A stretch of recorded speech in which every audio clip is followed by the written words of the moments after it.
everybody, greetings and salutations to each and every one of you. My name is Hashir Wani and welcome back to my channel. So in today's masterclass, we're taking a deep dive into a powerhouse of industrial design known as AutoCAD Plant 3D. Whether you are a process engineer, a designer, or a student looking to break into the oil and gas industries or water treatment industries, this is the session which is going to be built for you. So sit back, relax, and let's start this session. Now, before going into anything technical, let us learn about the theory of this Plant 3D software. So let us understand what the software is, where it is used in the industry, which industries it is used in, what engineers use the software, what are the core concepts in the software, what are the technical terms, and why we use this software instead of the other softwares that we have in the industry, right? So let us start. First of all, what is this Plant 3D software? So it is a spec-driven plant design software. So what that actually means is that it is a spec-driven plant design software which is used to create P&ID diagrams, P&ID 3D models, piping layouts, and construction drawings. So we create P&ID, we create diagrams, we create 3D models, and it automatically helps generate the isometrics of that 3D views, the orthographics, and the BOM, that is bill of materials. We're going to be learning about these terms in just a bit, right? So where it is used in oil and gas industry, it is used in water treatment plants, it is used in it is used in power plants, and it is used in chemical and pharmaceutical industries.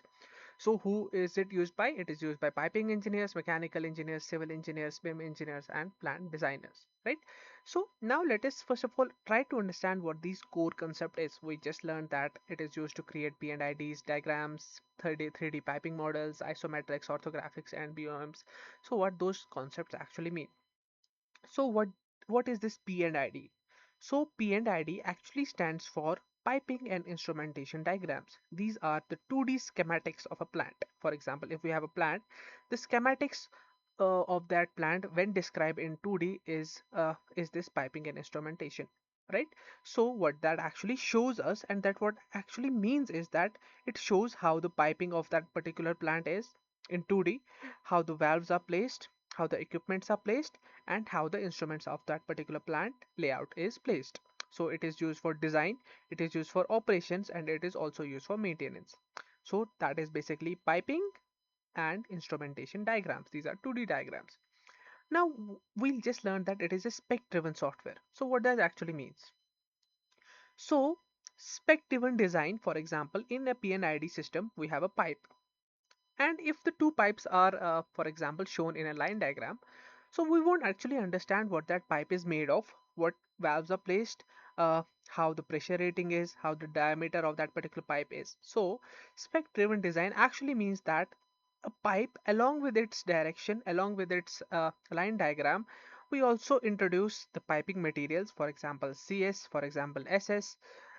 We also introduce the pressure rating systems. We also include the diameters of that particular pipes. So what that allows us to do, for example, two separate pipes with different piping materials, with different ratings, pressure ratings, with different diameters, if we force them to connect, they won't actually connect. So only valid components are able to connect, and the layout is made using the valid components only, right? So it is a spec driven design for P&ID systems. Now the third thing is that intelligent 3D models. So what that actually means. For example, if we make any changes to the pipes, so fittings of those pipes automatically get updated, right? So it is an intelligent 3D model. For example, if the system is changed, the fittings also get changed, the diameters all yeah, automatically get changed. If a valve is at the BOM, that is the bill of materials, automatically gets adjusted for that particular valve, and the BOQs, etc., etc., all of them get automatically updated. Now, what is this orthographic drawings, right? So orthographic drawings are nothing but plan and elevation views, right? For example, you may have known, if you use Revit or if you use AutoCAD 3D, we have, along with our 3D 2D views, we have our plan views, we have our elevation views, we have our 3D models, etc., etc. So these orthographic drawings are 2D views from 3D models. For example, if we have a 3D model, and if we take the left elevation, north elevation, south elevation, east elevation, west elevation, so those elevation drawings are taken from the 3D model, but they are 2D drawings. So we call them orthographic drawings. So what is this isometric drawing? It is used for fabrication, right? Uh, what is ISO? It is International Organization for Standardization, right? So what is this data-centric model?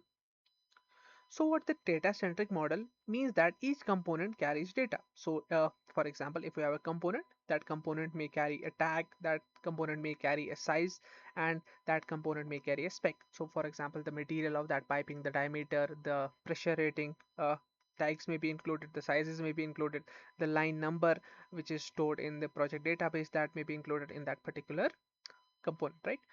So what are the important technical terms that we need to learn uh, in this particular masterclass, right? So we're going to be learning about line numberings, tagging, spec editors, catalogs, data managers, nozzles, pipe routings, support modeling, clash detection, etc., etc. So the next thing is Plant 3D versus other software. So why we use Plant 3D? So one of the major advantages of Pipe 3D is that it is piping and plant design, but it is also spec driven, as I made you understand earlier. So it is a 3D diagram. It can be sort of collaborated with Revit for building BIM. It can be used for clash detection and coordination as well, and it helps us in advanced plant design systems as well, right? So what are the advantages? It reduces the error, it saves us time, it helps us auto documentation, it helps gives us better visualization, it helps us to create a centralized database, right? So what are the limitations? Let us talk about the limitations also. It is have a, it is a heavy software. It may have a steep learning curve, and it needs proper standardization setups, right? So before learning about this Autodesk software, what I want you to do is I want you to get very comfortable with a workflow of how this software is actually used in the industry. So you won't get this in any other YouTube video, in any other tutorial. So let me show you the industry workflow of this particular software. So what how this software is actually used in an industry. So if you understand the workflow of this software, it will make it very easy for you to understand how this software works and what this software actually requires from you, what sort of a technical knowledge it requires from you, what sort of a uh, what sort of a mindset it requires from you to learn, right? So let me first of all let us learn about the uh, workflow of this particular software is used in the industry. So first of all, what we're going to be using this particular thing for is we're going to be step one is going to be creating the project. So what is the purpose of this creating this project? We're going to initialize the project environment. We're going to be initializing the project environment. What that actually means is that we're going to be defining the units, we're going to be defining the specs, we're going to be defining the standards. So there are various standards that we're going to be studying. For example, we have ISO standards, we have our DIN standards, and those standards are very important for you to learn. We're going to be taking a deep dive into those standards as well.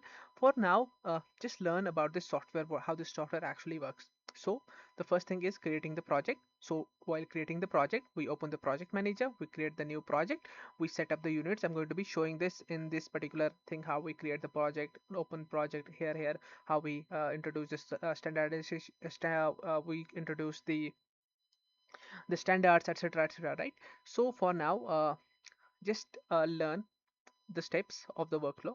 So we create the project, we open the project manager, we create the new project, we set the units and folders, we define tagging formats and standards, and the output of this particular step is going to be the project structure is ready, right? So the second step is that create P&ID. So for the purpose of this step in this particular workflow is going to be define the process logic. So what that actually means is that we have certain symbol libraries in our project, right? We have our ISA libraries, we have our PIP libraries. How actually a system, for example, we have a component in a system, how that actually component will be visible, how the layout of that particular component will be. So for that particular system, we're going to be using the symbol libraries, and those symbol libraries we're going to be creating in this particular step. So what are the actions? We add the equipments, we draw the pipelines, we insert the valves, we add the instruments, we assign tags, and the output is going to be complete P&ID diagram, right? So for that P&ID diagrams, we use symbol libraries that we're going to be learning in a little bit. Now the third step is going to be defining piping specs. That is the purpose of this particular step is going to be controlled allowed components. What are the actions? We open the spec editor, we define the spec piping sizes, we select the materials, we set the pressure classes, and the output is going to be spec driven rules. So no two pipes with different specs are going to be allowed to connect together, right? The step 4 is going to be equipment modeling. So we place the equipment in the 3D.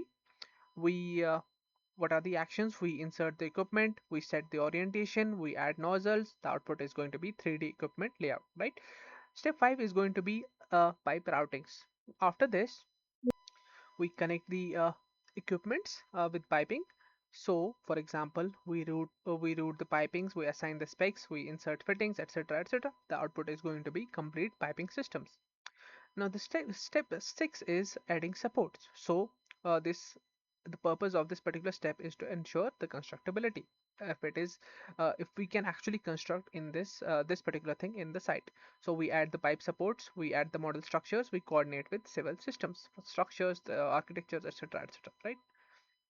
Step 7 is going to be advanced step of clash detection. So the purpose of this step is going to be avoiding the conflicts. We're going to be checking the clashes and modify the routings if there is a clash. So the output of this particular step is going to be a clash free model. Now the step 8 is generating the drawings and reports. So what is the purpose? Creating the deliverables.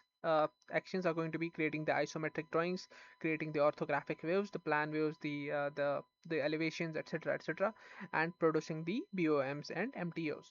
So the output is going to be construction ready documents. What is the workflow summary? Create the project, create the P&ID, define the specs, model the equipment, route pipes, add supports, clash detections, and generate drawings and reports. So this is the basic workflow how the things are going to be done in the Plant 3D software. Now, before moving any further, let me show you how we actually download the software. So we're going to be going into the Autodesk account, and from this Autodesk account, we have a section called as Product and Services. In Product and Services, we have a tab of all products and services, right? So we're going to be scrolling down, and we're going to be selecting this Autodesk Plant 3D software icon here, right? So from this, we're going to be selecting our version. We're going to be selecting whether we are going to be downloading it in Windows 64 or 32-bit, and we have our language as well. So from that, we can do what we can do is we can go to this install and accept this. Now after accepting this, we are going to be having a pop-up. So we have a pop-up here, and after downloading this pop-up, we're going to be opening this file. Yes, and just give it a moment. So I'm actually having a problem regarding this. So you will have an icon here, and you just have to click next, next, next, next, and install this particular software. So guys, after downloading our Autodesk AutoCAD Plant 3D, we are greeted with this interface and this window. Now, in this particular window, we are able to see our recent projects here. We can create or open a new project from these settings here. We can link our Autodesk Construction Cloud, that is our ACC, through our Autodesk Desktop connector. Through this Autodesk projects here, we can if we want some feedback, we can give the feedback here as well. And we have our project manager on the left hand side of our screen. Now inside our project manager, we can select our current projects, and we can see the details of the previous projects. So now we're going to be starting from the scratch, and we're going to be creating a new project. While creating a new project, we're going to be going to this new section here and then dropping down this arrow key, right? Upon dropping down, we're greeted with a with an icon here, and we're going to be selecting new project. Upon selecting the new project, we're going to be naming this new project. For example, I'm going to be selecting the name as Thane, since the project location is in Thane, Mumbai, Thane, right? We're going to be giving a description of oil refinery. This is just a description. And then if we want our path of that particular file to be included in a particular folder, we can select that path from here as well. Now let us click on next button here. Upon clicking on the next button, we are able to change the units. If we want our units to be in imperial, that is feet and inches, we can select imperial here, but for the timing, we're going to be selecting metric, and we're going to be selecting millimeters as the units. Now clicking on the next button after this, we are greeted with some symbology and standards. Now, first of all, let us understand that two types of uh, drawings we deal with here. We deal with 2D drawings that are known as P&ID drawings, and we deal with 3D drawings, right? 3D piping drawings. Now, both of them have some standards. These standards labeled here as PIP, ISO, DIN, and JIS. These are the international standards that are usually used in our Plant 3D design and drafting, right? So we have a PIP, we have a ISO, we have our DIN, and we have our JIS. Let us first of all learn about these standards before starting, right?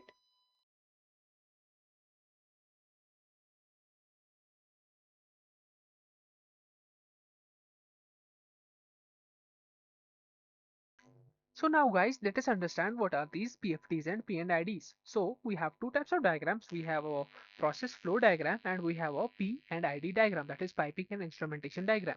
So what is this PFD? PFD, known as process flow diagram, it is a high level diagram that represents the overall flow process in a plant. So it represents what actually happens in a process, right? So we have a major equipments, we have a flow of the materials and energies, and we have a basic process parameters such as temperature, pressures, and flow rate. So this diagram basically shows how the process happens and what is the overall process. Now we have our P&ID diagrams, that is piping and instrumentation diagrams. These are similar diagrams, but they are more detailed and they are more engineering focused. So a detailed engineering focused drawing that shows the equipment such as tanks, vessels, pumps, the piping systems such as lines, sizes, flow directions, shows the valves, the fittings, it shows the instrumentation such as sensors, transmitters, controllers, and it shows the basic logic of that flow, right? It shows that the control logic, shows how loops are working and how that process actually works. So P&ID focuses on how the process is controlled and operated, not only shows the direction, not only shows the flow, but it actually gives us the details of how the process is controlled and how the plant is operated, right?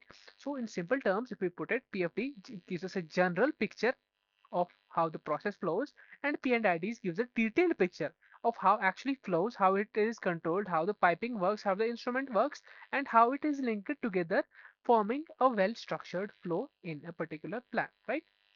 So what are the importance of P&IDs? It provides us the complete understanding of the process. It helps us in design, construction, and operation. It ensures the safe and efficient plant operation. It reduces errors. It reduces miscommunications. It serves as a reference for maintenance and troubleshooting, and it acts as a base for HAZOP and safety standards, right? Safety studies, right? Now, what are the different P&IDs that are used?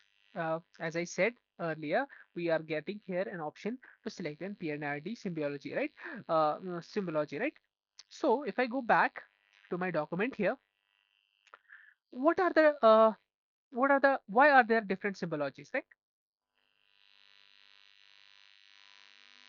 So the different symbology exists is because the standards were developed during different countries by different countries and different organizations. We have different industries such as oil and gas. One may be using a specific standard, other may be using another standard. So according to their specific needs, they develop their standards. The technology has obviously evolved from manual to digital to analog to digital and now to automated systems, and therefore most companies customize their combined standards. Now, another thing that we are is, why are these P and IDs used? They are used because the design and plan process, they are used to design and plan a particular process in a plant. They are used to communicate between different engineers, operators, and technicians, represent the control logic and how and actually the workflow happens in a power plant or in any other plant, right? How the instrumentation systems work, how the control logic works. It supports training, it supports documentation, it assists in troubleshooting and modifications, right? So what are the different P&ID standards, right? We have the full forms of these standards. We have our ISA, that is International Society of Automation. We have our PIP, that is Process Industry Practices. We have our ISO, that is International Organization for Standardization. We have our Deutsche, that is our German standard. We have our British standard institutions as well. So these are the major standards: ISA, PIP, ISO, DIN, and BS, right? So what we have to do is we have to understand the standard naming. For example, the standard follows a structured format. We have our organization, standard year, standard number, and year. For example, if we have a following a standard called as ANSI slash ISA slash 5.1.209, right? So that actually means that this is the organization, that is the American one. We have a standard number and then we have a year. Year is 2009. We have a standard number and we have our organization, right? So ANSI means American National Standard Institute, that is the approving body. We have our ISA, that is issuing organization in this particular naming convention, right? So we have a 5.1, that is the standard number, and then 2009 is the year of publication. It helps us to identify the standard that we're going to be using. Now, instrumentation tagging, right? So we're going to be using these particular coded letters, right? So in our P&ID diagrams, instruments are identified using letter codes that are defined by ISA. That is, we just studied ISA. ISA here. ISA is nothing but the International Society of Automation, right? So by these ISA, there are, in order to read P&ID diagrams, instruments are identified using letter codes. So these are the FT, for example, we're going to be taking a look at an example here. FT-101. So what does this actually mean? F means flow, T means transmitter, and 101 means looping number, right? So the common that letters are P means pressure, T means temperature, F is flow, L is level, I is indicator, and C is the controller, right? For example, these may be used in a combination. For example, PI, that means the pressure indicator, LIC, that means the lever indicating controller, FIC, that is flow indicating controller, right? Now let us understand what are the different standards that we're going to be using and that we're going to be dealing with, right? So the first standard, that is the most widely used standard, is our ISA standard. The ISA standard, that is the international standard for our automation. We're going to be using ANSI, that is our American National Standard Institute, right? So in this particular standard, it covers instrumentation symbols, covers tagging and identification system, and it covers control loops, right? So the focus is mainly in this particular standard, the focus is mainly on instrumentation and control systems. It is known for its simplicity and for global acceptance. So we have seen this standard in our this as well, right? Right, so we have our DIN standard. This is our German standard. It covers control system symbols and functional representations as well. It is focusing on engineering precision and detailed representation. We have a PIP standards. It covers equipment, piping, and instrumentation. It covers drawing, format, and layout. It covers tagging and number system as well, right?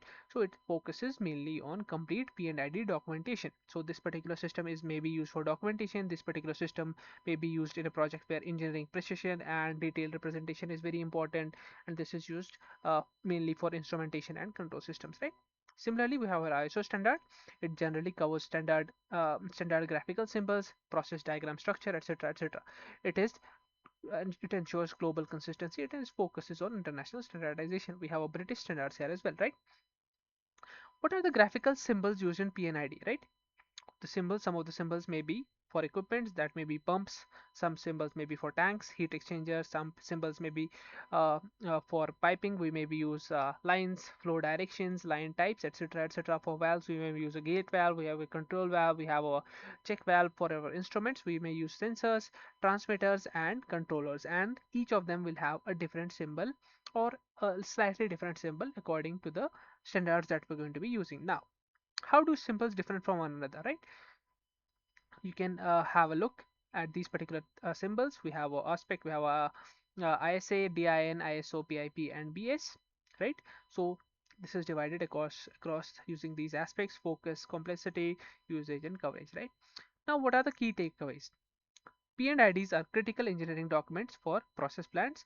PFDs gives us process overview, and detailed P&IDs gives us detailed operation. No single standard can be used alone.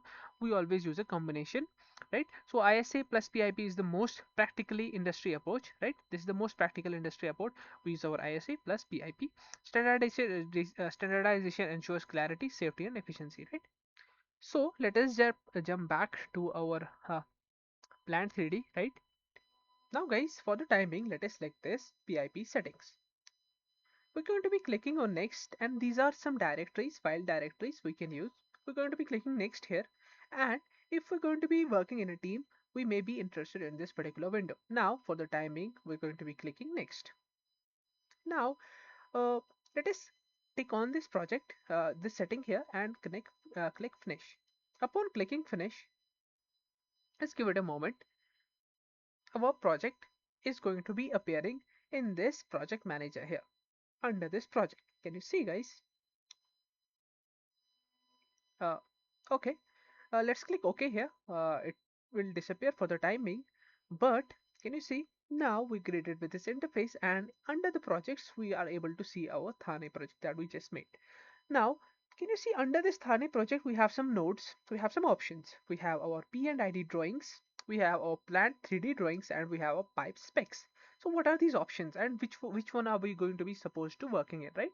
So what are these P&ID drawings? These P&ID drawings are basically our 2D drawings that we're going to be using for designing a particular system, right? These plant 3D drawings are basically our 3D drawings that are going to help us to create the pipes in 3D and create isometric waves and etc. and BOQs etc. etc. right? So what are these pipe specs then? These pipe specs are nothing but the specs that are loaded inside our projects. So these are all the placeholders etc. etc. All of them are loaded inside this particular project. Now we're going to be starting uh, uh, with our 2D drawings, then we're going to be jumping into our 3D drawings, and then after that we're going to be going into more advanced concepts, right? So for entering this project into this P&ID drawings, we're going to be right clicking on this and creating this new drawing. Each drawing will have its separate name. Let us create the separate name as T sorry Thane P and ID TRAWINGs, right? Let us create it with this name. We can give some author as well and click OK. Now this is going to be our interface. Let's give it a moment to load. Now this is going to be our interface for our 2D P&ID drawings. This interface is going to be a little bit familiar with the people that use AutoCAD or Civil 3D. So at the center of our screen is going to be our workspace that we're going to be working in, and can you see on the left hand side of the screen we have a project manager, where we can see our project. We have our project details. At the bottom we have our command center, and at the bottom at the right hand side of the screen we have our tools palette. Inside our tools palette we have our dynamic piping specs, we have our support specs, and we have our instrumentation specs. On the left hand side we can see the orthographic DWG and isometric DWG. We're going to be learning about them a little bit later. And at the top we can see our quick access panel, and we can see our information at the top right side, and this is going to be our ribbon. Now we can change the style of our visuals from this particular setting here. We can change it to conceptual, hidden, realistic, etc. etc. Now this is going to be the top view. Inside our 2D P&ID drawings, it is only always going to be the top view since we are dealing with 2D. Now guys, let us start with the actual drawings of P&ID diagrams. Now, can you remember guys, we had studied some standards. So why those standards are used, we have understood, because in a particular industry we may use some other symbols for a particular thing or a particular element. Some other industry may use some other symbol for that particular element, right? So for a particular pump, a symbol may be different in one particular standard and different in another particular standard. So for that we use different standards. Now let us set up that standard in this particular isometric view, right? So for setting up the standard, we're going to go to this gear option here, and upon clicking this down arrow here, can you see it is set to P and ID? Can you see PID? It is and is not shown here. PID, PIP, PID, ISO, PID, ISA, PID, DIN, and PID, JIS. What are those? ISA basically means Instrument of Society of America, and we have our PIP, that is our process industry practice. We have our ISO, that is international standards. We have our DIN, we have our JIS, that are uh, German and Japanese standards, right? So for the time being we're going to be setting the PIP standard, right? That is process industry practices. Now we can pin this by dragging this onto the right hand side of the screen, right? Now let us start with actually designing. Can you see we have some tool inside our tools palette? We have some elements that we can see. We have our lines. Upon dragging my cursor on this particular line, this is our primary line segment and this is going to be our secondary line segment. We have some other things. We have our electrical signals, we have our pneumatic signals, etc., right? Hydraulic signals. We have our equipments as well. For example, we have our compressors, we have our heat exchangers, we have our exchangers, miscellaneous exchangers, etc. So we have a storage tank, etc., right? We have our valves as well. So we have a control valve, we have a ball valve, globe valve, etc., gate valve, etc. We have our fittings as well. For example, we're going to be having some fittings here as well, such as nozzles, etc., such as reducers here, uh, etc. Right? We have our instruments as well. For an instrument, we have our different instruments. We have our primary element symbols such as flows, etc. Now we have our non-engineering miscellaneous tools as well, right? We can, for example, we have our flow array, etc. We have drain connectors, etc. We have tines, etc. Now, how do we design in this particular workspace? For that, we're going to be going to this line option here, and inside this line option, we're going to be left clicking on this line button. If upon clicking on this live button, can you see it says specify starting point? Upon clicking once, can you see an arrow starts appearing in any of the direction I move my cursor in? Upon clicking again, we're able to start a new line, just like this. So I'm clicking. If I want to go out, I can click enter for once, right? Now, this is the direction of the flow for this particular line. Now, let us say I want some valves in this particular line. I can place a valve just by dragging my mouse and placing it here. I can place a secondary valve here as well. Wherever I want, I can place these valves. Similarly, I can place some reducers here as well. I can place some equipments as well. For example, compressors. I can place some instruments such as other things. Let me see if I have.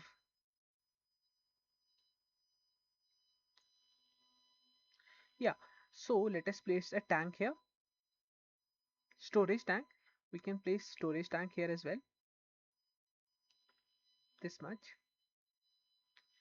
Okay, 001. I'll show you what this tag actually means. Right? Now, for example, you can place some pumps as well. Let us place this particular pump. Upon selecting this pump, can you see? I'm able to place this. I'll show you what this tag actually means. This is just for understanding how to place these equipments here. Now, let us delete all of them and I'll show you one thing. Can you see, guys? The symbol for this pump is like this. I'll click it and I'll place it here. Click assign, right? I'll assign the tag here as well for the time being. Now, if I jump around to a different standard, for example, this standard, and I go to equipments, can you see the symbols have changed? Can you see for the pumps there are different symbols. For this general pump, for this positive displacement pump, the symbol has changed.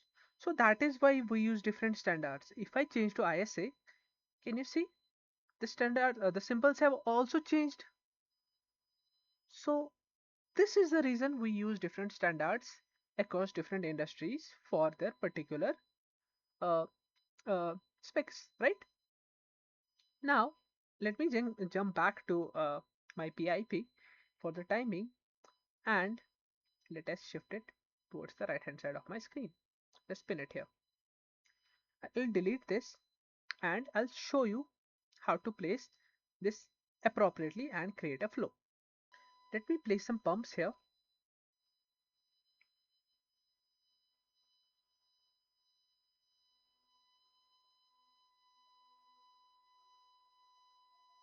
right? So I'm placing some pumps here and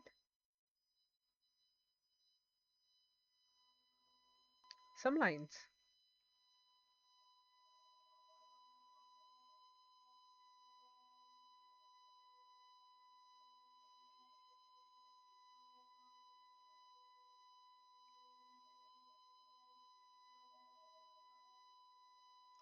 I can press enter to make the command appear again, right?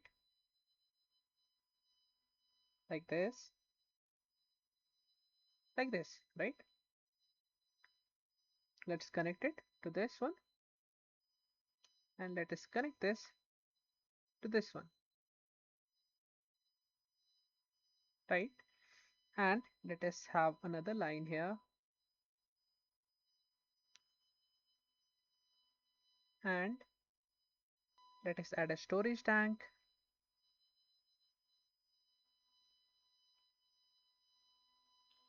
Sorry,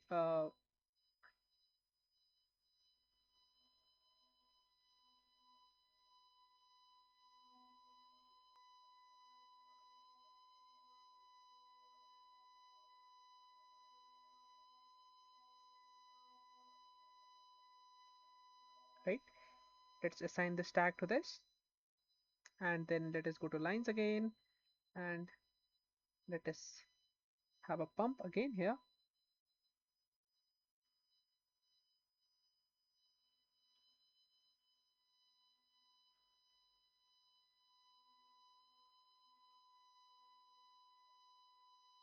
Let's assign the tag to this pump here as well, right? Okay. Now, now guys, let us add some inline accessories to these runs, right? So for that, I'll go to valves and let us select this globe valve. Can you see guys? It is matching the orientation of the line, right? Can you see?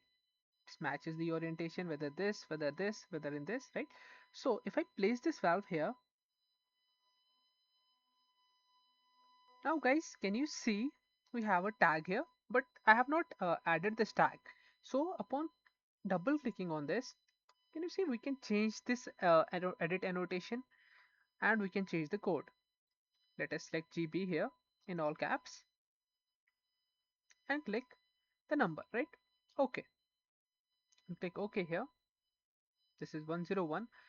We should have selected 101 here. Click OK, right? So now this tag is appropriately placed on this line. Now, can you see we have a question mark symbol placed at the top? What is this question mark symbol? Remember guys, while placing this line here, we have not assigned any dimensions to this. We have not assigned any systems or specs to this. So what we can do is right click and then go to this assign tab and then we can select the size. For example, let's say 8 inches. Uh, we can since this is in, let us select 100, 200. We can select the spec here. For example, we want it to be steel. We can select the group. For example, this is the fuel oil, right? So we can set the number as well, 101, and we make sure that we tick on this option here. Otherwise, the annotation won't be visible. If I click assign now, can you see 200 is now visible here, right? And the tag can also be visible upon selecting or right clicking again, right? Can you see the tag is now visible again? Now guys, we have learned how to create these P&ID diagrams. We have learned how to place these equipments, lines, valves, fittings, instruments, non-engineering things, etc. etc. So what is the next step? So the next step is going to be validating and finalizing this P&ID. So for example, if there are any errors by mistake, by designers, or some conditions don't match, some piping fittings don't match, etc. etc. Something is placed wrong, there are some errors. So we need to validate that and fix that as soon as possible. So how do we do that? We ensure all the lines, tags, equipments, valves, and equipments, fittings, tags, lines, everything that we placed are properly defined. We assigned the number lines, we assigned the pipe specs, and we assigned the pipe sizes correctly, and then everything is run by data visualization validation. So how do we run that data validation? we click on this button, run validation, and upon running this validation, it is running the validation. No new validation errors detected, but there are some I have validated this file before, and we can see some errors here. Number of errors are 12, and the number of ignored errors are 0. So we need to fix all these errors as soon as possible for us to have a correct P&ID diagram. Now, if the P&ID diagram is wrong and if it contains errors, our plant 3D model, which is the 3D piping model, will also have errors. So it is very important and imperative for us to clear these errors and have an error-free P&ID diagram. Now, since we're not actually doing this project, it will always contain errors. That, but if you're going to be working on a real project, make sure that there are no errors, and then uh, when we validate this, it is going to have 0 errors. Now it is important to understand what type of errors you are able to likely see when you actually work on a project. So we may be able to see tag errors, for example duplicate tags, missing tags, etc, etc. We may be able to see some number line issues. Lines are not assigned, for example this line is not assigned, inconsistent size or specs that were given to this lines. You know how to check this. We can select this line and we can right click, we can go to assign tag, and then we can see the specs that are given, size that is given, and the line group service that is given. We can check all of them from here as well, right? So how we can fix that issue? We can select that line and assign the proper line number tag, etc, etc. So other type of issue, for example unconnected components, this is not connected to anything. Can you see this is not connected to this, right? So unconnected components, we can use snap properties for that particular thing to be resolved.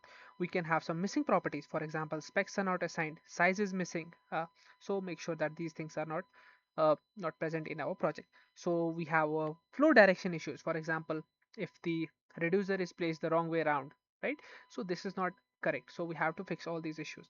Now we can fix these from the reports. For example if we generate some reports and we can see those errors, just like we saw saw here, we have some errors, unconnected components, we have some uh, mismatched P&IDs, we have some orphaned annotations, we have some base AutoCAD objects, polylines, etc, etc, right? So upon resolve all these, we can rerun the validation up until we get minimal errors and warnings. Now let us say that all the errors are fixed. Now what do we do next? What is the next step in the workflow? So the next thing in the workflow is going to be, we're going to be creating the 3D models out of these drawings. So what we're going to be doing is, after completing this P&ID, we're going to be modeling the 3D. We're going to be designing in the 3D. So how do we do that? Now guys, let us start with our 3D piping. So for that, we're going to be going to this gear item here, and we're going to be starting our 3D piping.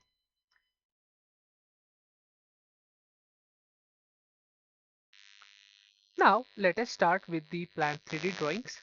For that, I'm going to go to this option here inside my project. Inside the project itself, it's a node here called a plant 3D drawings. I'm going to be right clicking on it and new drawing.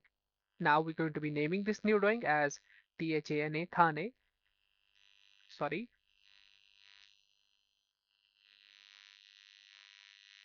Thane 3D, sorry,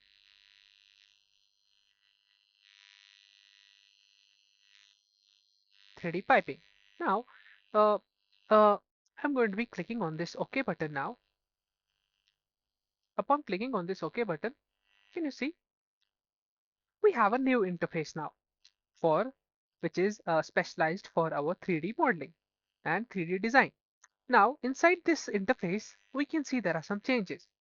We have our model layout tab, we have our command line, we have our status bar, we have our navigation bar.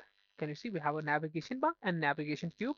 We have our information bar at the top, we have a title bar here, and we have our quick access toolbar here as well, and we have a ribbon.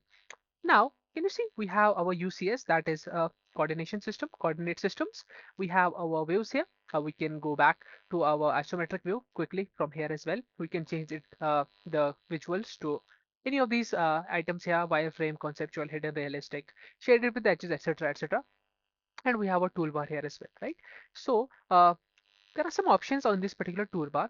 We have a pan option. Upon selecting this pan option, can you see I'm able to, by holding down on the scroll button on the mouse, I'm able to pan around. Now we have a orbit button as well. We have a navigation wheel as well. We have a orbit button. Upon holding my left mouse button, can you see I'm able to orbit throughout. Now, can you see if I'm stuck in any other orientation and I want to go back to my original orientation? So what I can do is I can go to this isometric view here, go to pan button here, and or else I can simply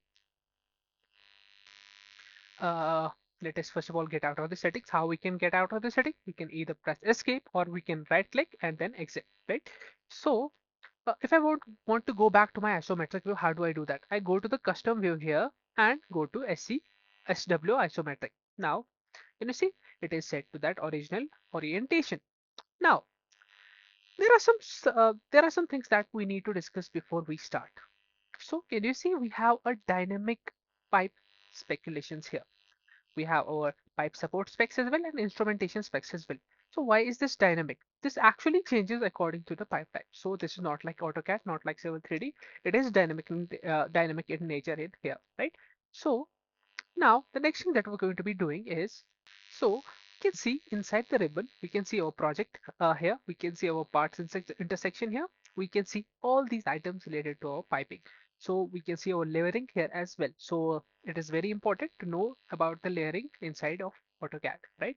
Or Plant 3D. Now, inside our tool palettes, we can also see the different tools. Can you see different flanges, the different pipes, the different reducers, tees, valves, all of these are present here. Now let's go one by one through them. So first is our project manager. And inside our project manager, we have options like open project, new project, project setup, and project compare. We can see our project manager here as well. So it gives us the current project, the different P&IDs and 3D models and the different pipe specs and the details for those particular drawings and where they are stored. The next thing is our data manager. So upon clicking this data manager, can you see we have nothing we can right. So we have there is nothing present in this particular project. So that is why it is empty. When you're going to be working on a real project, make sure that there's a lot of information and lot of tables here included in this particular uh, data manager. Since we are working on a new project, it is completely empty. Here what we can do is we can drop down this arrow and then we can select Plant 3D project data. Since there is no data available, you won't be able to see any of the data here. If you are working on a real project, you'll be able to see different items such as uh, long descriptions, such as manufacture, material code, according to the specs, sizes, etc., etc. Right? So the next thing that we have, let me close this tab here, is our pipe is our part sorry, is our part insertion. Now inside this part insertion, what happens is we're able to route the pipe, we're able to change the diameter. So what that actually means is you can set the line number here. Can you see we have an assigned line here? We can route a new line from this particular uh, option here. We can tag it, we can check the line number, let us say 001. We can give it size. For example, I want 100. We can give it specs, for example, this particular material or any other specs that we want, right? So we can let us keep it at CS 300. We can assign it and then we can select this line from here as well. We can give different lines as well. For example, 002, let us select 002 here and then let us give a size of 80 and then specs should be same and let us assign it. Can you see we can select this quickly from here as well. Now the next thing is that the size here, can you see according to the line I have selected, the size I can change from here as well, and I can change the specs from here as well. Now the next thing is our orthographic views. Upon completing our pipe routing, we're going to be creating and using this option to create orthographic views. The next thing is our compass option. Can you see we have a compass option and different angles preloaded in that compass option. So this allows us to work in 3D workspace more efficiently. I'll show you how. Now let me show you this practically. If I select this and if I start a point here, can you see a pipe symbol sort of appears? And then if I zoom out and drag it a little bit in the middle, let us drag it a little bit in the middle. Can you see? Upon changing the direction, my angle is set to 45. So I can only move in the up direction or in the sort of the plane of X and Y only in these angles 45, 45, 45, 45. If I want to change this, I can go here and I can change it to 30. Now I'll be able to move in 30, 30. Can you see? Like this only. Up, down. So it is set to 90 now. We can toggle on and off this compass tool using this option here as well. Can you see? If I toggle this off, sorry, if I toggle this off, can you see? We have no restriction and we can draw at any angle. If I toggle this on, it will be able to 30, 30, 30, 30. Can you see? 30, 33, 15 and 15. So that is 30. Example, if I want, I can change it to 45 and then let us see, right? So this is the compass tool. Now, if I select this root pipe option and sorry, if I select this root pipe option and if I draw, can you see the compass is only set in XY plane? Why is that? If I want to draw in the Z direction, how do I do that? I press Control and then right click. Can you see?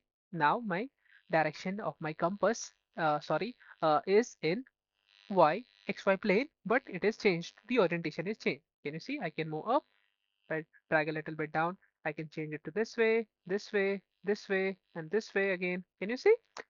These are the things that are going to be very important while drafting or designing our pipes in Plant 3D. The next thing that we have is our elevation and routing. This helps us to set up particular elevation. We're going to be learning about this a little bit later. Inside our chemical plants, we are going to be having and using slope option here. So we're going to be using slope using this particular palette here. We have our pipe supports for creating supports. We have our equipments and we have our visibilities, right? And then we have our layers and waves. So this is going to be very important. So familiarize yourself with these options, play around and get comfortable with these, right? Now, the next very important thing that we're going to be learning is our tools palette. Many of you may be familiar with tool palettes inside our AutoCAD. So what inside our AutoCAD, what we do is it helps us organize various blocks and create blocks. So what happens is basically organizes blocks and symbols, symbol libraries into easily accessible groups. So uh, we can be able to create easily accessible groups, right?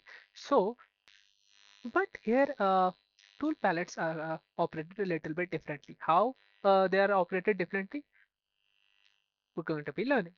So, have you noticed that these tools palettes are dynamic? So, it's also written that dynamic pipe specs here. Oh, what does that actually mean? It is dynamic. So, it actually changes according to the specs. So, what does that actually mean? Can you see this tool palette is set up according to this specification. We have our CS300, which we have selected from here as well. So, if I change it to the American one, let us see if we have the American one present here.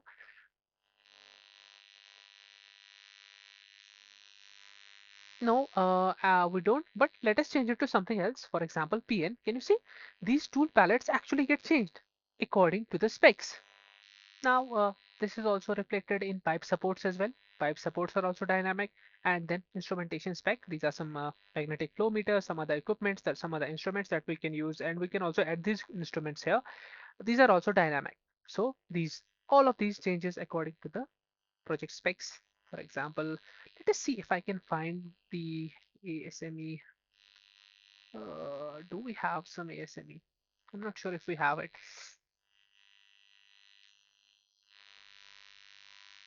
Yeah, so now you understood what that dynamic tools palette actually means. Now let us do something, guys. I'll just select all of them and just delete them, right? And let us select a pipe here. Let's select some, okay, got it, right?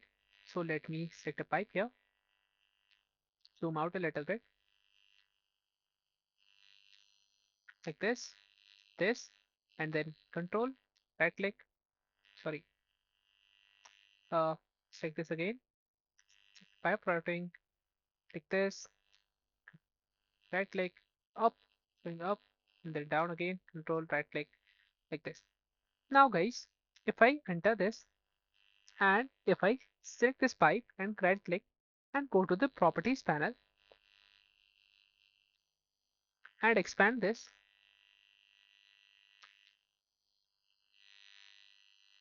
like this,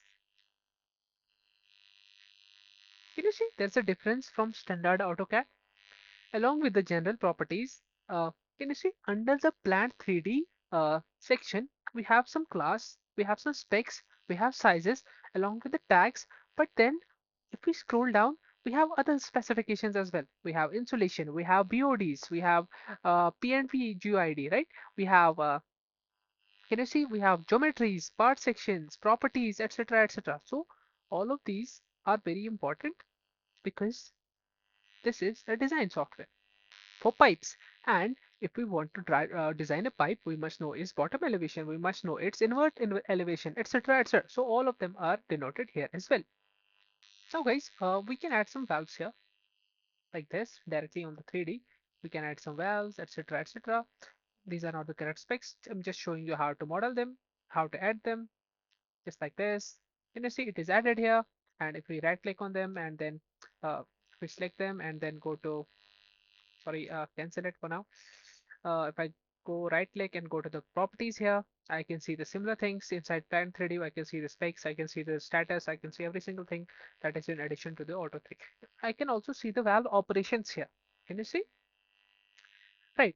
So this is all about piping and how we can design these piping in 3D workspace. Now, we've learned about P&ID drawings. We have learned about these are all just basics. P&ID drawings. We have learned everything about Plant 3D drawings. So what is the next step?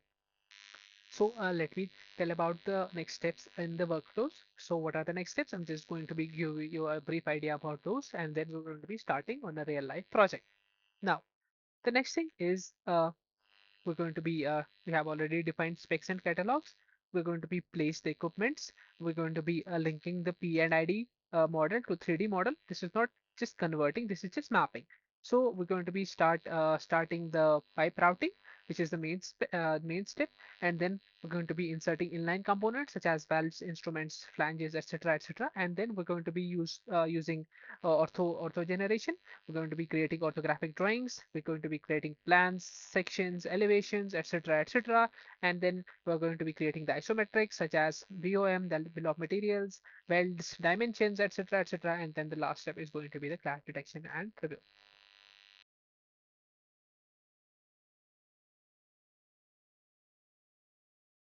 So guys, let us move on to the next part of our masterclass. This is going to be about spec creation, right? After this, we're going to be learning about catalogs, right? So, what is the spec creation and why is this used inside of Plant 3D? Why is this used inside of Plant piping, right? So, first of all, how do we open this software? Is it going to be a new software? No, we're going to be opening this pipe specs inside of this Plant 3D software that we've earlier installed. Now, how do we open this? We go inside of our project manager. This is our project manager. Inside our project manager, as we have seen earlier, we have our P&ID drawings, we have our Plant 3D drawings, we have our pipe specs, right? So inside these pipe specs, if I expand this view and I right click on this, can you see we have an option called new pipe spec? If I upon clicking this, we have a new sort of a icon appearing inside the window, and we're going to be naming this particular spec. For example, we're going to be name it as test H300, and we're going to be giving a description. For example, pressure. Let us say steel. Sorry, steel. Let us keep it at steel, and we're going to be clicking on the OK button now, and we're going to be giving it a moment, and we have our pipe spec window open. So what is this pipe spec window? We have our ribbon here. can we see we have the files, we have edits, specs, catalogs, tools, help, etc., etc. Inside our files, we can open some specs, we can save some specs, etc., etc. We can export these. Inside of edit tab, we have some settings, we have spec settings, we can import some settings, we can import some specs as well, import some catalogs, we can edit the units, etc., etc. We have some tools, we can launch catalog builders, etc., etc. So this is going to be our ribbon for this particular spec editor. And now, can we see our workspace has been divided into two components? What are these two components? This is the main section here, as we can see here, I'm pointing it with my cursor, is going to be our sort of a spec browser or so what it does is it displays all the filtered project specific components that we have selected out of the larger subset or out of the larger component sizes that are available. We're going to be learning it a little bit later. And at the bottom we have our catalog browser, or we can say we have a parts browser. So before going any further, let us understand what is this spec and why is it used inside of the piping systems and inside of this Plant 3D. So a spec is nothing but a subset. What is it a subset of, and why is it a subset of something? Let us understand. So a spec is nothing but a document. So it is a document that contains the approved pipe sizes.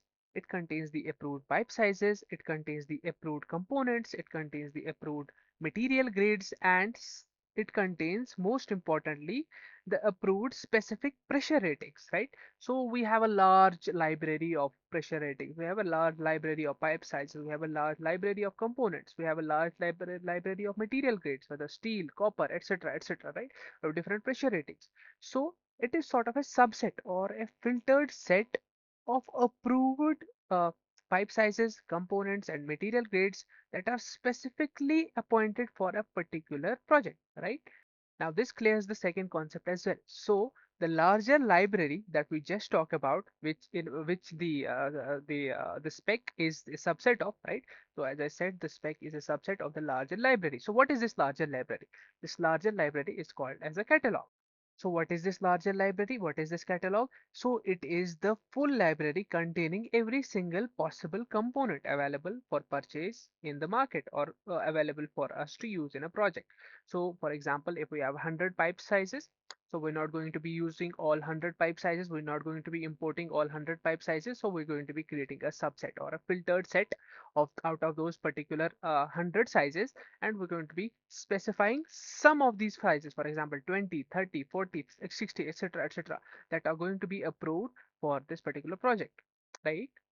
So it is specifically tailored to a project into a project to ensure that designers only select the components that comply with the engineering standards. For example, that comply with the requirements of the projects, that comply with the requirements of our client, of particular codes that we're going to be following. For example, if we have a 150-pound carbon steel line or a 300-pound stainless steel line, these things have to be approved by our client, or these things have to be approved by a standard that we're going to be following. So we're not going to be listing the entire catalog. We're going to be creating a subset, and that subset we're going to be using, right?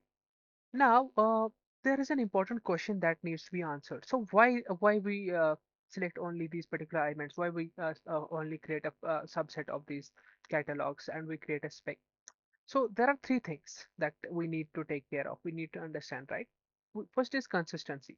By restricting the design options to a defined spec, you ensure that only approved materials are used across the entire model. So only approved model, as I said earlier, these need to be approved by a particular standard or a particular client or a particular market, etc., etc. So it ensures the consistency. Only those particular things are going to be designed, or those things are going to be modeled inside of a Revit, or inside of designed inside of a Plant 3D, or inside of a P&ID drawings, etc., etc.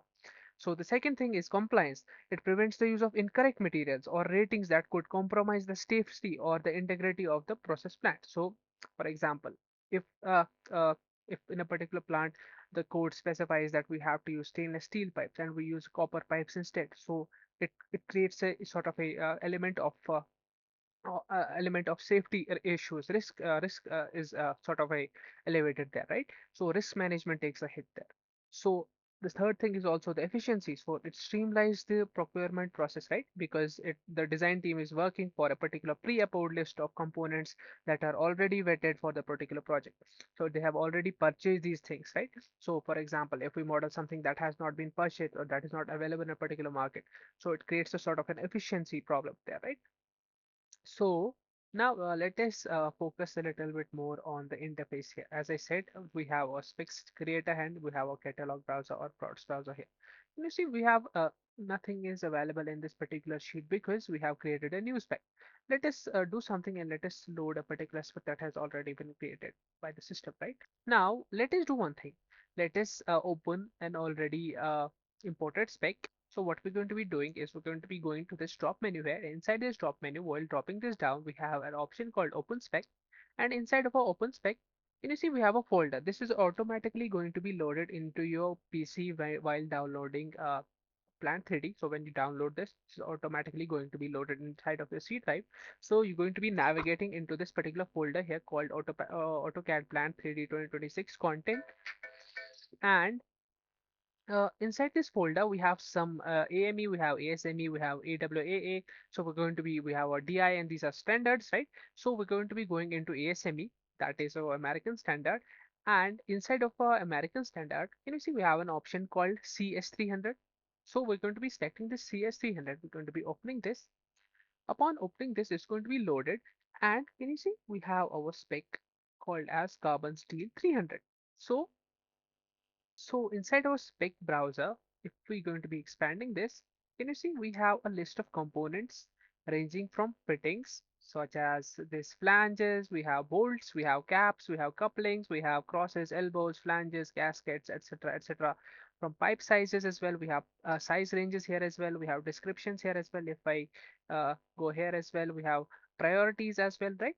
So we have the valves here as well, we have plugs here as well. So all of this has been approved into this particular spec from a larger catalog.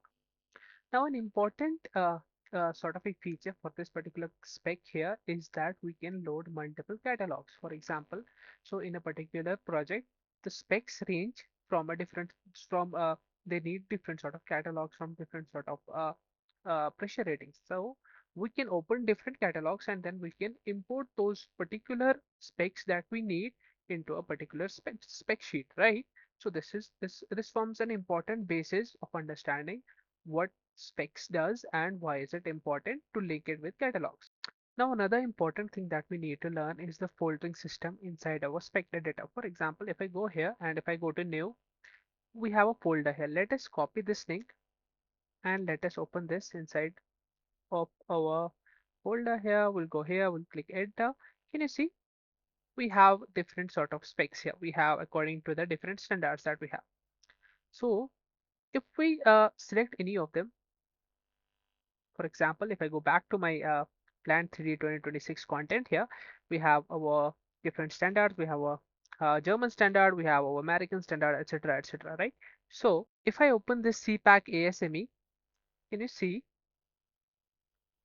we have three sort of files here. Let me so here, as you can see, we have three sort of files. We have PSPC file, we have PSPX file, and then we have PCAT file. So what are these three types of files?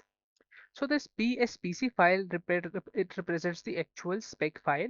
So the other file that we have is PSPX files. So this is the systems files, and then we have PCAT files. So this is the catalog file. So PCAT is the catalog file, PCAT is the catalog file, and then we have our systems and we have our spec file. So this PSPC and then PSPX files, they need to be kept together. If they're not together, this particular spec is not going to be working properly. Can you see these two things are kept properly documented here? Now the next thing is if I go back to this particular folder, we have a folder named as common folder.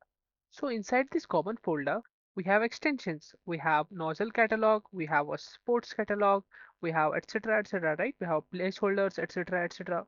They're called as auxiliary catalogs. So we have a support catalog here, we have a nozzle catalog here, we have some equipments, and we have a placeholders as well. So what is this placeholder? For example, in a particular spec, if a component is missing, this placeholder temporarily places a particular item which fits in there, and then that particular thing needs to be flagged and removed, and then a proper element needs to be put instead, right? So this sort of acts as a temporary placeholder. Now let us go back and let us focus on these particular specs. So as I said, we have different items inside of this particular carbon steel 300 spec, right? We have our reducers, we have our plugs, we have our welds, we have tees, etc. We have pipe sizes as well, right?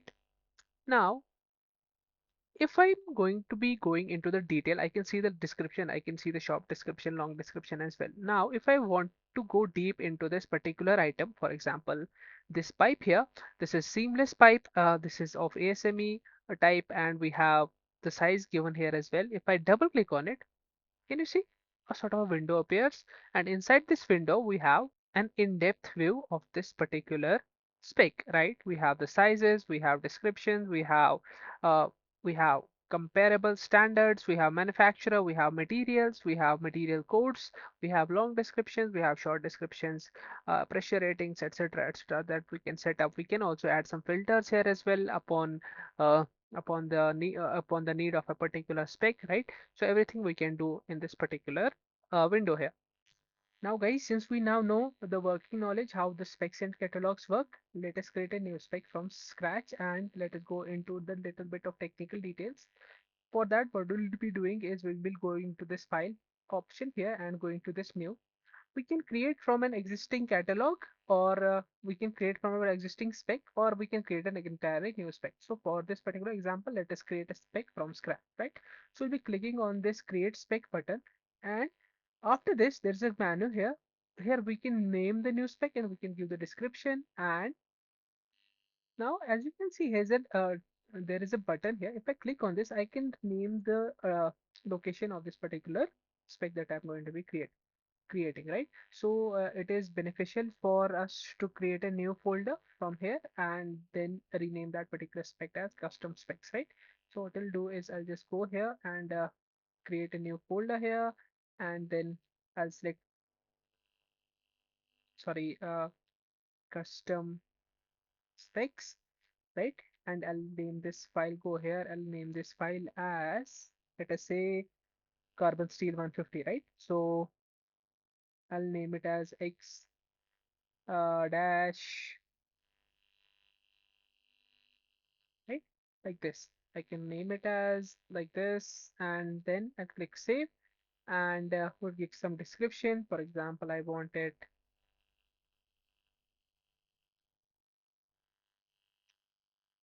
carbon steel, right? So I can load some catalogs as well from this particular option here. Now this is an option called load catalog. So why we have to load this catalog? So as I said, spec is nothing but a subset, but a filter of the larger catalog, of larger total number of components that we have. So we have to base this spec on a particular catalog. That can be one, two, or any more. Any of these things, right? So what I'll do is I'll just load it from here, or I'll just go to the browse option. If it is here, I can load it from here as well, or I can just go to my browse option, and inside my browse option, what I can do is I'll go to content here. I'll go to uh, the the sort of standard I'm following. For example, I'm following the American standard. I'll go here. I'll go to ASME catalogs. For example, if I want valves, if I want fittings, I can go here as well, right? So, or I can directly load from here as well. This is the valves catalog. I'll uh, make sure that the file category is the same .pcat, that is the catalog file, right? I'll click open, and it has been loaded here. Now let us create it by clicking this create button here. Let's give it a moment. Right. So there's a problem here. As you can see, it is not able to load. Why is that? Can anybody of you tell?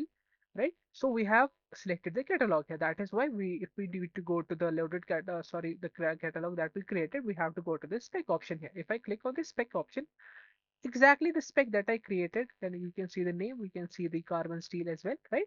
And let us do one thing. Let us mention the rating here as well. So what I'll do is I'll go here. right? Like this. Now, I'm not able to see the catalogs, right? The catalogs that are loaded. So where is that particular catalog? For that, what we'll do is we'll just drag it a little bit up. So we have our catalog browser or our part browser here. Now, the next thing is, now since I said that the catalog is a large list, right? So it contains everything that is possible. So we always make use of the filters here. So here is a filter button and we can create a filters on the basis of size, descriptions, short descriptions, material, every single item here. Now, for example, if I want some flanges, I can click on wrong description and I can write flanges here, FLANG, sorry, flanges here, right? So if I move it a little bit up from here, so you'll be able to see. Can you see?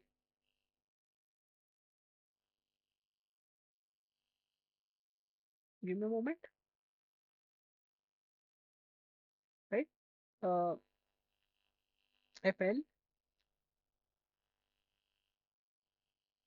So I'm not able to see the flanges. Why is that? Because I have loaded a valves category here.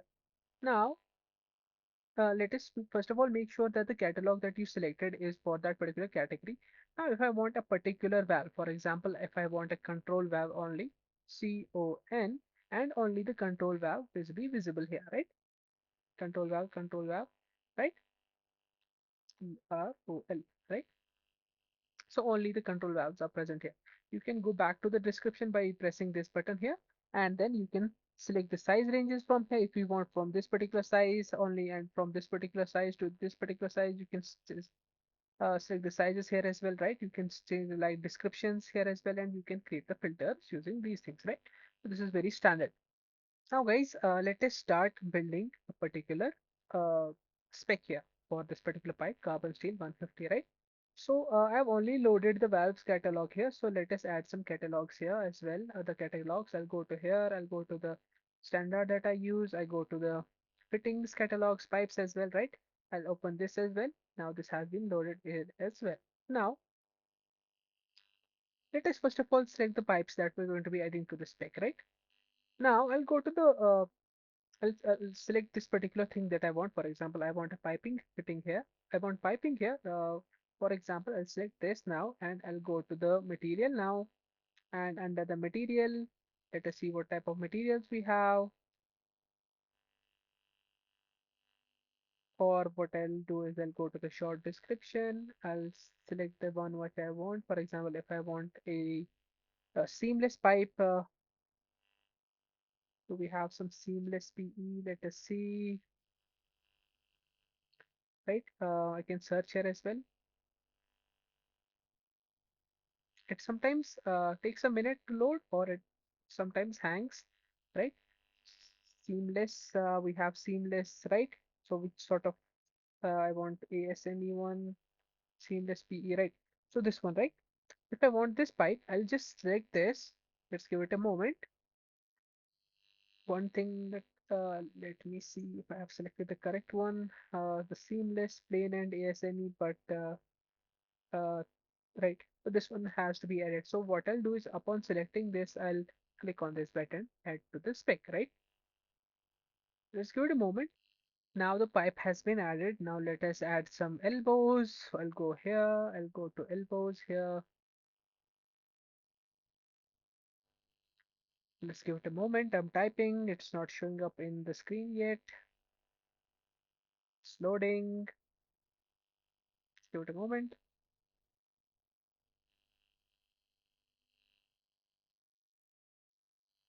It's loading, right? So let us locate the 90 LR one that we need. 90, we have some 90 here, right? We have 90 LR schedule 40. This is, I need schedule 41, right? So this is not it. Let us keep on searching, right? So elbow 90 LR schedule 40. I need LR schedule 40 BW ASME 19, right? So this one will work. I'll simply click on it and then add it to spec. It has been added. LR means long radius. Let us give 45 as well. Here we have the schedule 41, 45-degree elbow right here. I'll add it to the spec and then now let us add some T's. Give it a moment.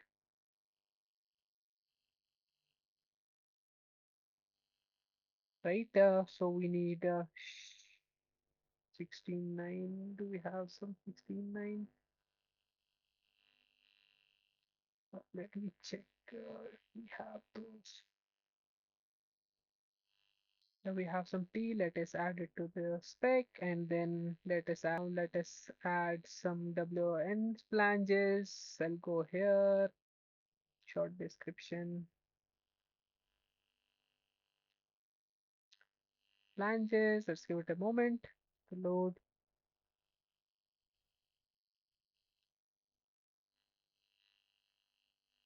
Let's give it a moment. Let's add this flange here. Let us make sure. One give moment. Let us go to the right now. Select this. Go right. Let us make sure the special class is set and everything here is correct.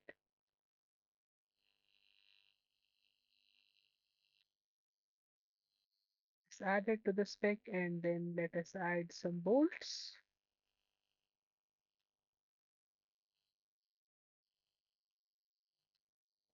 Give it a moment. Now we'll do bolt set with filters. I'll just click on this filter option. We'll go here. We'll go to bolt set. I'll click on the first. I'll go down and then the last one. I'll click shift and select all. Right, everything has been selected. Let us select the last ones as well by holding down control and then let us add it to the spec. Now let us add some gaskets.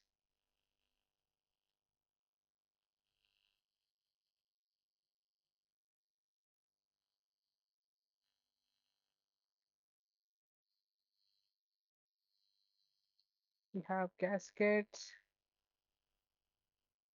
right? Let us search all gaskets. We have some gaskets, I guess, right? We have the gaskets. We'll go to select the first one and then go down, hold down the shift button and then press last one. Give it a moment and load them to the specs. I'm pausing the video if you have some interruptions in the video. It is like a little bit of time to load. That is why I'm pausing the video. Now let us do some valves here. We'll select the one, go right, and let us make sure only the 150 ones are selected here. So we'll go to pressure classes, we'll select 150 only, and facing should be our rear facing, right? So everything we're going to be selecting here from the first one, holding down the shift button and selecting the last one and adding it to the spec. Now let us add some ball valves. Do we have some ball valves here? Yeah, we have some ball valve. Maybe we have to select one and then perhaps what we'll do is go to here.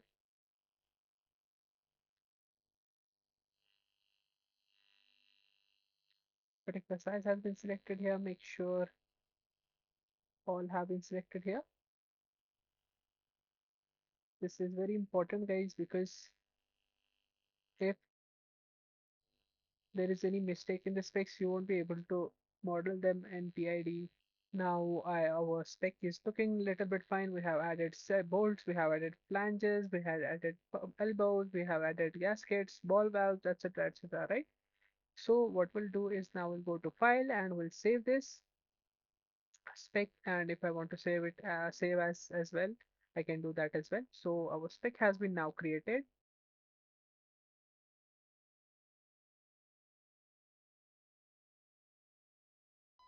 Now guys, let us learn about catalogs. So for the catalogs, we'll be going into this option here called catalog. We'll be selecting the catalog option, and as we said, as we've seen earlier, we have selected some of the catalogs that we want to filter now. So the main aim here is to learn about filtering tools and learn about how we can create a catalog that will suit a particular spec, right? Now let us filter some elbows, right? So I'll select this catalog that I've loaded earlier. You can load the catalogs from this option here, and we'll be using this filtering tool in detail now. So for example, I want to filter an elbow. So I'll just go here and for example, if I want my elbow to be 45, I'll select the 45-degree elbow. And after selecting the 45-degree elbow, can you see we have this option family part properties here. So inside this family part properties, we can see some of the specifications, some of the properties of this elbow. For example, this is LR elbow, that is the long radius elbow. We have a specific unit for specific weight for it, right? So we can edit that weight. We can edit the unit of that particular weight, whether we want it to be in pounds or in kilograms, etc., etc. We have the path angle. We have different things, right? So this is all about this particular elbow. Now, if I go here, can you see we have two ports here? So this is the port one that is from the left side. Let us consider this is an elbow here. So it has two ports. One is on the one end and other is on the other end. So these ports are similar because for an elbow it will be a similar, but for consider it is a reducer, then it will be different, right? So because the reducers had different sizes on both of its ends, right? So the ports will be different.